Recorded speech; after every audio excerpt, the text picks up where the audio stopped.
Bismillahirrahmanirrahim. Assalamualaikum warahmatullahi wabarakatuh. Asyhadu an la ilaha illallah, asyhadu anna Muhammadar Rasulullah. Allahumma sholli ala sayyidina Muhammad wa ala ali sayyidina Muhammad. Kama sholaita ala sayyidina Ibrahim wa ala ali sayyidina Ibrahim bil alamina innaka Hamidum Majid.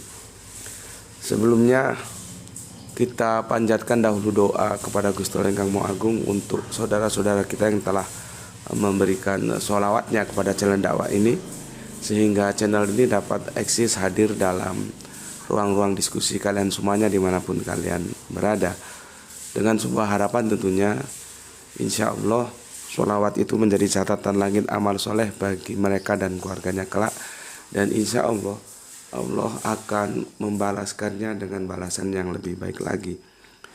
Begitu juga untuk seluruh pihak terkasihku dimanapun kalian berada, ya, di dalam negeri maupun di luar negeri, ya. Terima kasih ya atas apresiasinya. Semoga selalu always dan tidak pernah never, ya. Tetaplah tumbuh menjadi pribadi yang anti skip dan anti download. Bagi yang berkenan silakan saja di-share, tapi link-linknya ya, link kajiannya jangan diunduh, dipotong-potong terus diunggah ulang, jangan. Dan aku ingatkan, hati-hati kalau melihat kajian Gus Budi. Kamu harus tahu ini bagaimana sesungguhnya, karena telah banyak yang diunduh terus dipotong-potong terus diadu-adu gitu loh. Yang lagi marak ini dan ternyata sudah viral kemana-mana ini, video Gus Budi yang membahas tentang Kanjeng Nabi tidak buta huruf itu dipenggal gitu saja, kira-kira berapa detik. Terus videonya Kang Mas Kainama itu dipenggal juga berapa detik, dan itu dijadikan satu, diadu lah bahasanya, ya. Dan ya aku ndak bisa menyetop itu, bagaimana, ya itulah salah satu ada sisi positif, sisi negatif dari dunia virtual seperti itu. Sesungguhnya aku keberatan gitu loh. Karena apa? Itu akan menyesatkan. Kalau memang mau dibicarakan, ya dia jadi panitia si kafir itu kan kafir itu yang ngambil. Dia jadi panitia, sewa gedung, sewa tempat, bikin undangan. Kami dari Kristen ingin tahu, Pak, bagaimana cara pandang saudara-saudara Islam kami, di mana satu sisi Gus Budi bilang Nabi tidak buta huruf, di mana satu sisi sebagai mualaf Kang Mas Kainama mengatakan buta huruf. Ini kami mengundang Anda berdua untuk mengadakan diskusi, nanti kami tolong beri pencerahan. Kan gitu seharusnya. Itu namanya iktikad baik, ya. Bukan video orang dicuri, dipotong gak karuan langsung itu sudah menyebar kemana-mana.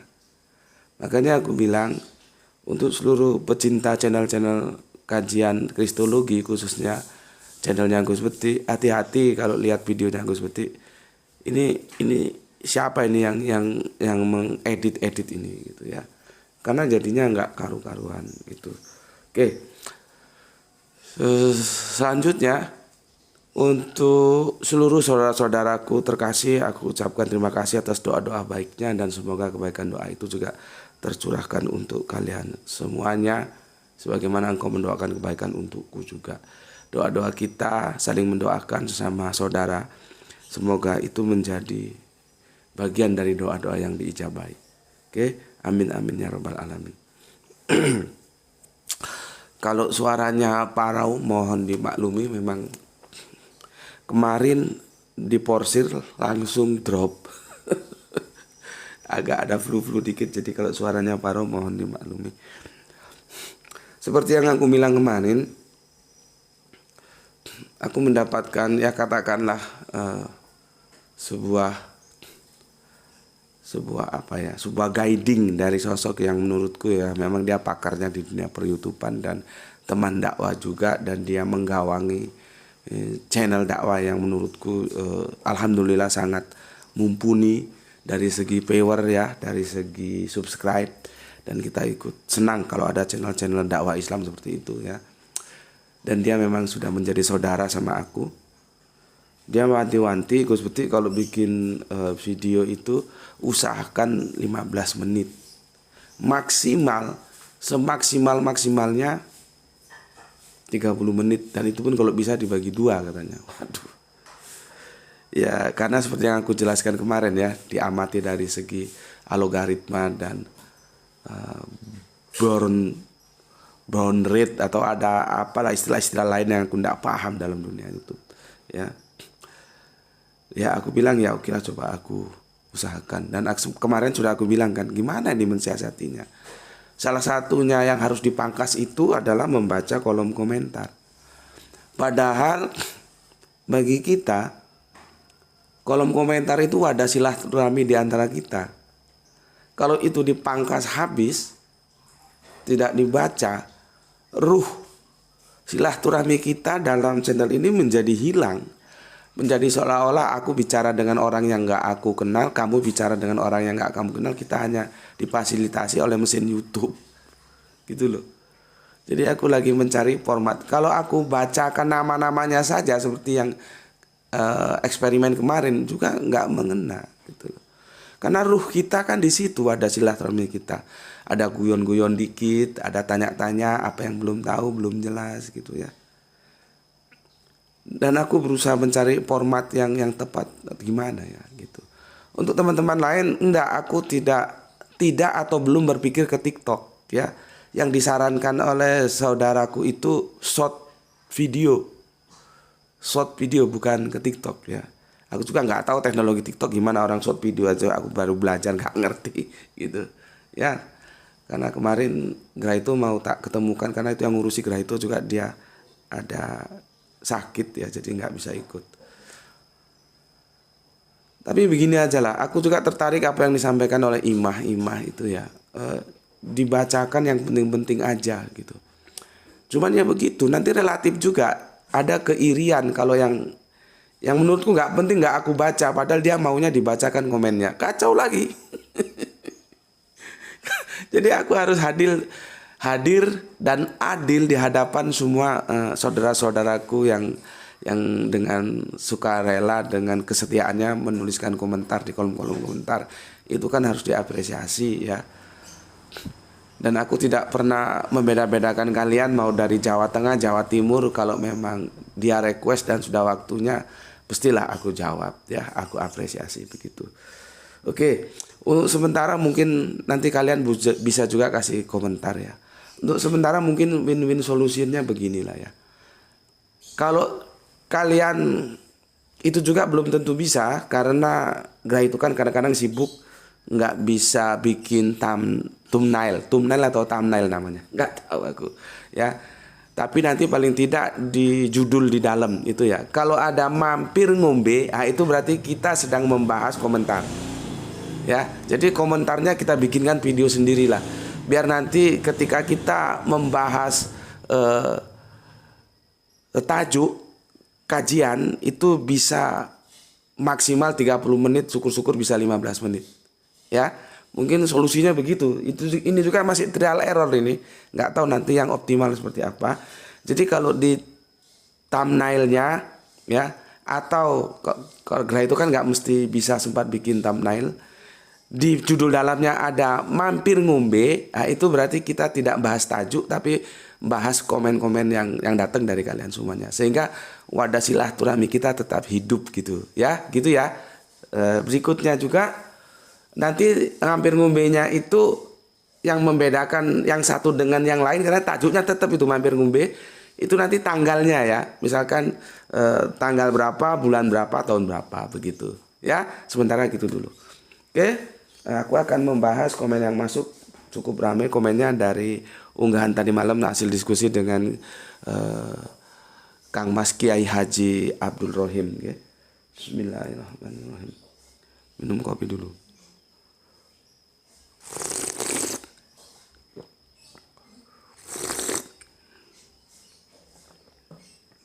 Kalau audionya tidak begitu cerah, yang dimaklumi ya, karena ini kita ngobrol waktu supaya waktunya Graito berangkat kuliah tidak keburu-buru. Ini agak memang belum terlalu pagi ini ya.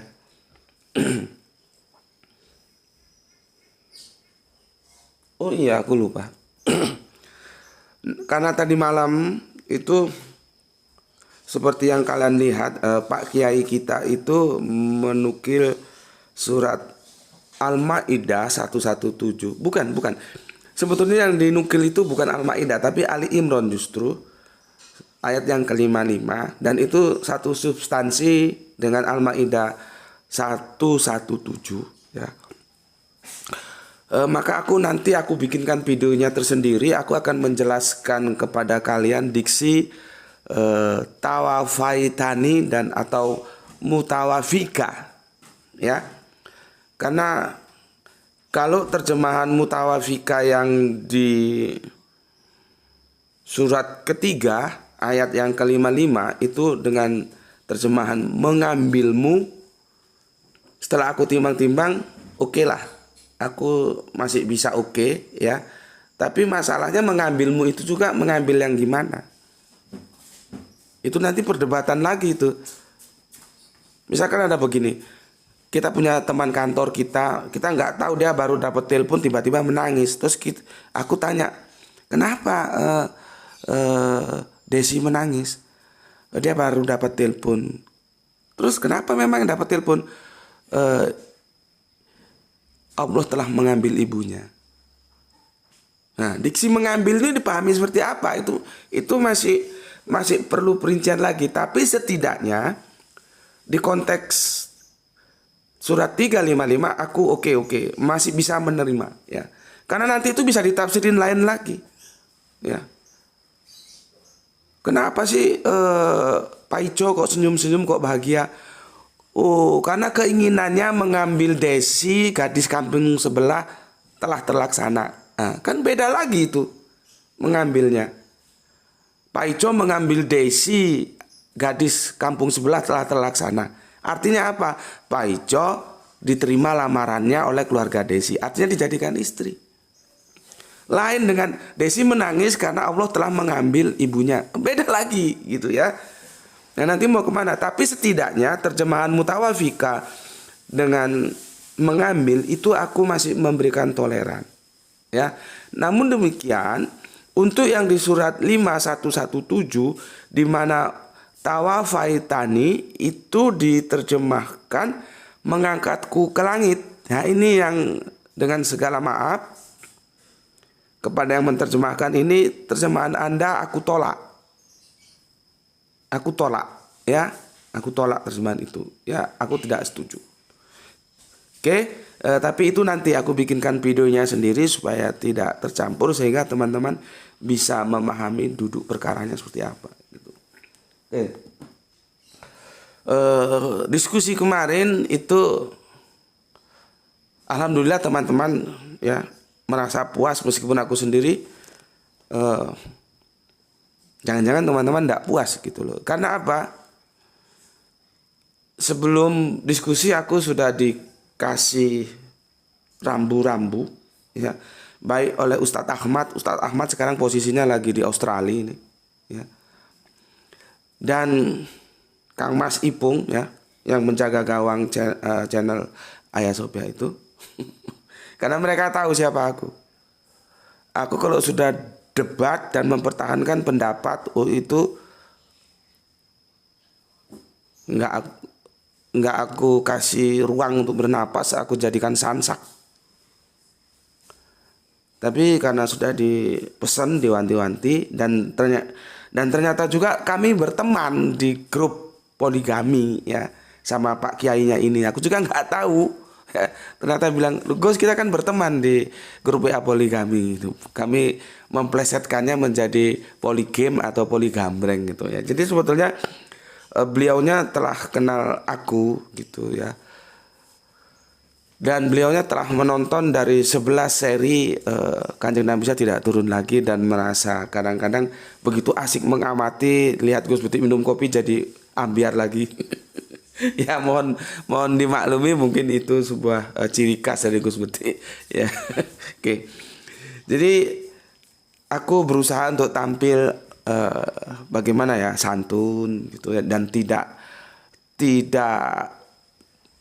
tidak ofensif ya, tidak ofensif, tidak menjadikan lawan diskusi itu sansak ya. Seperti kalau tinju itu kan lawan tuh kita giring ke sudut dan kita jadikan sansak ya. Alhamdulillah aku bisa melaksanakan apa yang dipesankan oleh teman-teman ya, supaya tampil teduh gitu ya. Jadi artinya aku hanya mengumpan saja gitu ya, mengumpan. Tidak, tapi kan ini begini nih, ini itu bertentangan dengan ini, nah enggak begitu. Aku umpan saja sesuatu supaya dipikirkan beliau gitu ya. Dan sesuatu yang menarik dari beliau itu ya, dan sebagai buktinya aku ajak dia jabat tangan. Dalam keilmuan itu tidak boleh menyembunyikan. Misalkan ada pemahaman 1, 2, 3 dan aku setuju dengan yang 1, yang 2 dan 3 itu harus disampaikan juga ke publik. Dan beliau mengatakan itu. Dan aku setuju. Kalau sampai tidak dikatakan, itu namanya kejahatan akademis. Itu tidak boleh. Aku kan juga begitu. Ada pendapat 1, 2, 3. Aku milih 1. Terserah kamu yang mana. Nah, begitu. Ya. Jadi sebetulnya aku sudah menjelaskan di Facebook. Itu beberapa tahun lalu sebelum aku masuk ke YouTube. Cuman lupa. Perdebatan Kanjeng Nabi Isa turun atau tidak turun lagi. Itu sebetulnya perdebatan klasik. Yang sudah ada jauh sejak dahulu kala. Masalahnya informasi ini kemudian ambiar di tengah perspektif akademik keilmuan Islam kita. Yang populer itu mulai dari pondok pesantren, dari tempat-tempat kita diskusi, ngaji-ngaji di masjid, di mana satu pemahaman Kanjeng Nabi Isa nanti jelang kiamat turun lagi. Sementara pemahaman yang Kanjeng Nabi Isa tidak turun lagi itu tidak disampaikan. Maka terjadilah monolitik.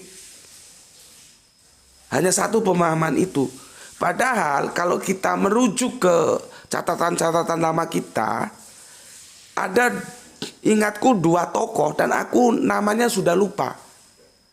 Makanya kemarin di buku, di kitab beliau bawa kitab banyak dari Mekah sana. Ya, dan alhamdulillah ternyata beliau alumni Sarang. Kalau orang-orang pondokan kalau dengar nama Sarang itu sudah ngerti lah levelnya ya. Seperti kalau anak teknik alumni mana, ITB, ITS, ya sudah ngerti sendirilah ya. Kalau tempatku kan ITN. ITN itu luar negeri, kalau ITB, ITS kan dalam negeri. Ya, institut negeri dan institut swasta gitu ya. Sarang itu tempat yang orang mendengarnya saja sudah memberikan rasa hormat ya. Tempatnya almarhum Mbah Mun itu ya, gitu. Jadi ketika aku tanya di buku itu ada nggak namanya siapa, di buku itu nggak ada ternyata. Jadi dulu ada, ingatku 2 ulama yang berpendapat Kanjeng Nabi Isa itu tidak turun lagi.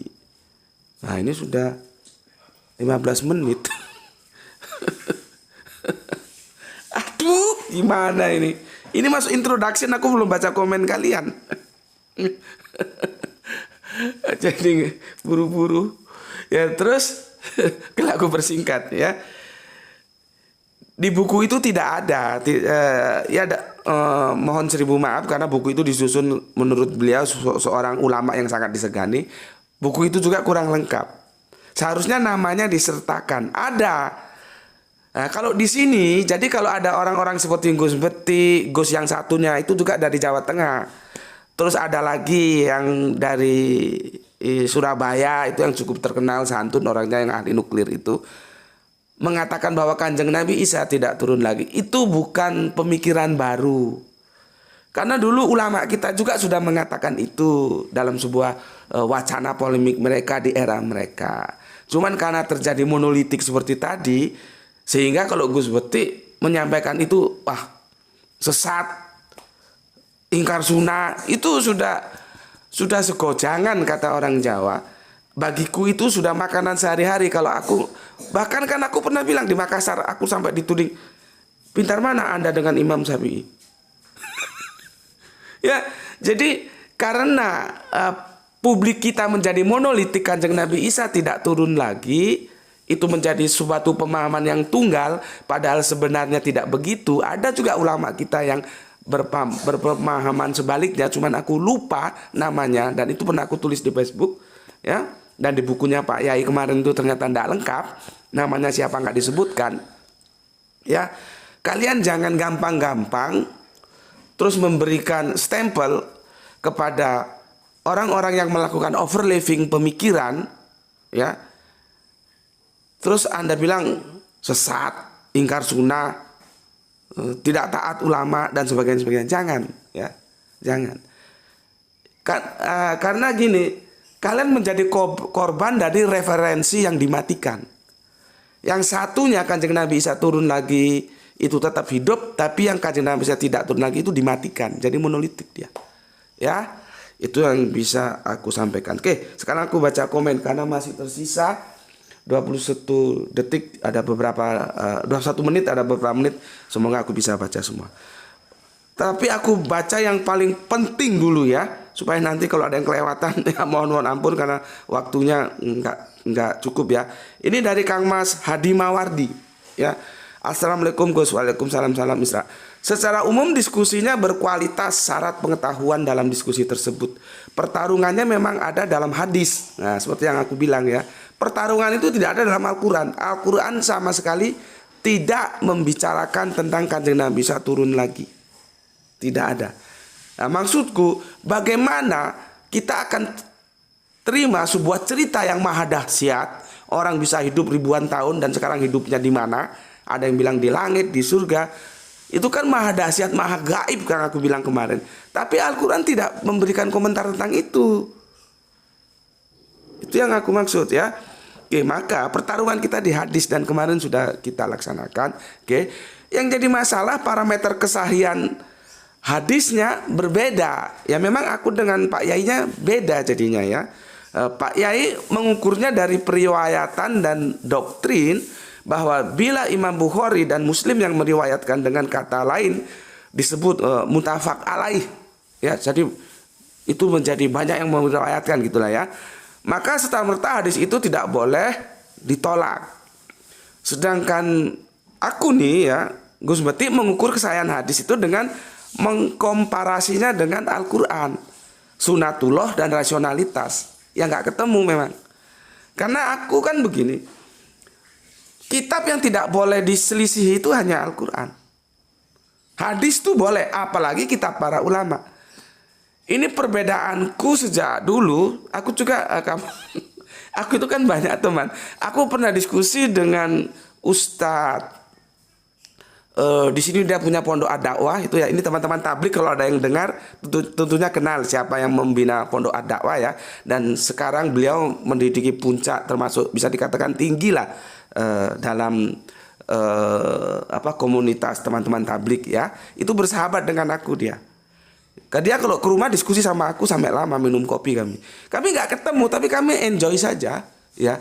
Bagi beliau kitab-kitab para ulama itu begitu sakral, nggak bisa begitu saja dilangkai.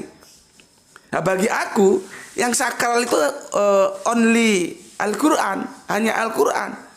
Hadis, nah itu harus diseleksi dulu. Hadis itu harus dikonfir dengan Al-Quran, dengan rasionalitas, dengan sunatullahnya gimana. Adapun kitab-kitab yang disusun oleh para ulama, aku sedang menghormati. Jadi aku bisa setuju, bisa enggak, maybe yes, maybe no, gitu aja. Nah, kalau ustadz kita dari tablik ini yang sekarang semoga sukses memangku jabatan, dia termasuk orang penting sekarang di sini.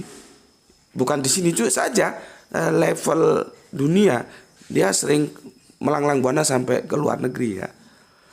Beliaunya tidak, beliau tetap menghormati. Nah, itu kami sama-sama tahu. Jadi kami sama-sama tahu posisi kami masing-masing. Perbedaan itu tetap membuat kami nikmat dalam bersahabat. Itu ya. Ya seperti yang disampaikan oleh Kang Mas Hadi Mawardi ya. Itu analisanya sangat jitu ya, dan aku sangat respect dengan resume ya, kesimpulan yang ditulis ini. Oke. Sebetulnya saya pribadi tidak setuju dengan muttafaq alaih tersebut karena telah memposisikan Bukhari dan Muslim menjadi maksum. Nah, ya kan, seperti kita bilang bahwa Gus Bekti itu yang maksum hanya Kanjeng Nabi. Kan sudah lama aku kasih tahu.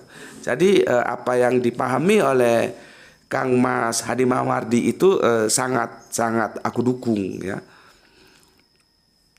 Berikutnya, terus dengan argumen seperti sah-sah saja bagi Allah, apa sulitnya bagi Allah, itu tidak argumentatif dalam sebuah kajian ilmiah ya. Ya memang itu tidak boleh. Tidak boleh. Seperti aku bilang, takdir itu tidak boleh. Tidak boleh didiskusikan. Itu ada di luar rasionalitas kita. Kita tidak boleh diskusikan. Misalkan ada orang mati ya, kenapa dia mati? Lah takdirnya sudah mati. Ya sudah, kalau takdirnya kita nggak usah ngomong. Tapi kenapa dia mati? Oh, karena sakit paru-parunya. Kita bisa analisa sakit paru-paru karena apa? Banyak minum, banyak merokok dan sebagainya dan sebagainya.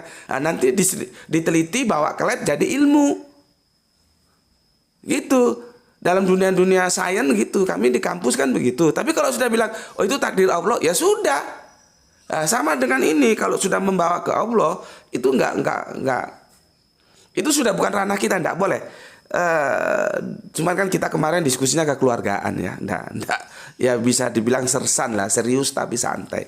Kalau dalam kampus itu langsung di-cut sama moderator, enggak boleh, ya, enggak boleh. Oke, sekian saja dulu komennya. Sehat selalu Gus, semoga cepat dapat rumah dan studio yang mumpuni. Amin, amin ya Allah, Allahumma amin.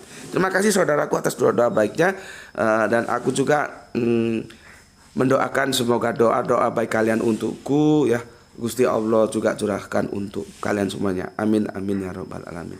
Oke, ini yang paling number one ya komentarnya. Sekarang aku baca komentar yang lain. Semoga cukup ya, kalau nggak cukup waktunya aku bacakan agak cepat aja ya. Oke, Bu Ne, alhamdulillah nyimak kajian setelah subuh. Salam Isra dan sehat selalu Tuan Guru, sekeluarga juga seluruh pecinta channel ini. Oke, terima kasih Bu Ne. Berikutnya Kang Mas Hermas Edison, terima kasih. Sudah hampir 30 menit. Kang Ari ya dari Bali ternyata mengalami nasib yang sama ya dengan aku, sering dicap sampai dilempar batu katanya dia ya.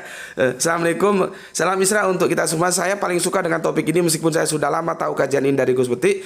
Emang berat Gus menyampaikan hal ini dan saya sering debat soal ini, belum ada yang mau terima hingga saya mau dilempar batu ke saya. Mungkin karena saudara kita sudah terdogma. Lanjutkan Gus, semangat, moga senantiasa sehat selalu. Oke, terima kasih. Gispati Solehaku, terima kasih. Kang Hilmi Aprianto, alhamdulillah Cilacap Kota Nusa Kembangan. Salam Isra, Islam Nasional. Mohon izin untuk di-share di Facebook, Gus. Oke, aku tidak iakan, cuman aku pertimbangkan dulu, nggih. Dan salam untuk Bapak. Bapak lama nggak telepon gimana? Semoga sehat selalu, nggih. Mas Helmi Aprianto. Kang Irfan Al Akbar, dialog spektakuler, ke matur nuwun. Saudaraku Kristen Adil Ambarita, terima kasih Kang Adil. Tapi yang Anda komen sepertinya jauh oot ya. Dan panjang banget, aku tidak bisa bacakan, mohon dimaafkan ya. Tapi apapun dari siapapun, kalau komennya itu santun tetap aku baca. Oke, terima kasih untuk saudara Kristenku Kang Mas Adil Ambarita. Berikutnya ini teh gula, oke, saudara lama mangkir ya, kemana saja. Berikutnya ada Giasi ya, salam alaikum, salam rasional. Oke, terima kasih. Mudah-mudahan Pak Yai bisa rasional. Ya, harapan kita begitu. Terima kasih Mbak Giasi yang ada di Jember. Al-Fatih, terima kasih Brebes.